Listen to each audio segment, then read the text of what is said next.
नमस्कार, माझं नाव सुकेशनी आठवले. मी नांदेड जिल्ह्यातून आलेली आहे. आम्ही येथे मुख्यमंत्री युवा कार्य प्रशिक्षणार्थी ह्या योजनेअंतर्गत 11 महिन्यासाठी आम्हाला प्रत्येक शासकीय आस्थापनेमध्ये घेतलं होतं. पण ते 11 महिने झाल्याच्या नंतर आता आम्ही बेरोजगार झालेलो आहोत. आमच्यावर बेरोजगारीची कुऱ्हाड कोसळलेली आहे आणि शासनानं आम्हाला तुम्ही ज्या ठिकाणी काम करत आहात तिथेच तुम्हाला परमनंट किंवा कायमचा रोजगार मिळेल असं आश्वासन दिलं होतं. आणि त्या आश्वासनाच्या जोरावर 2024 ची जी विधानसभा निवडणूक होती ते सरकार प्रचंड मताधिक्यानं निवडून आलेलं आहे. पण आता सत्ता बळकावल्यावर मात्र शासनाला त्यांनीच दिलेल्या शब्दांचा आणि आश्वासनांचा विसर पडलेला दिसतोय.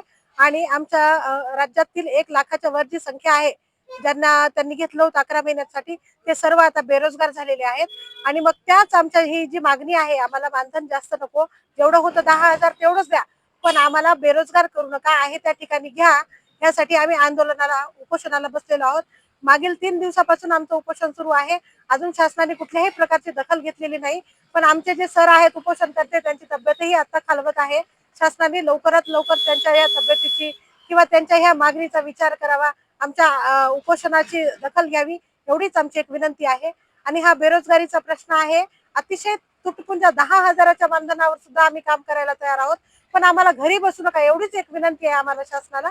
आणि हेच सांगायचं की आमची लवकरात लवकर दखल घ्या आणि आमचा बेरोजगारीचा प्रश्न कायमस्वरूपी निकालीत काढा. नाहीतर हा तरुण जर पेटला तर आपण अगदी 8-10 दिवसापूर्वी पाहिलेली आपल्या देशात काय अवस्था झालेली आहे.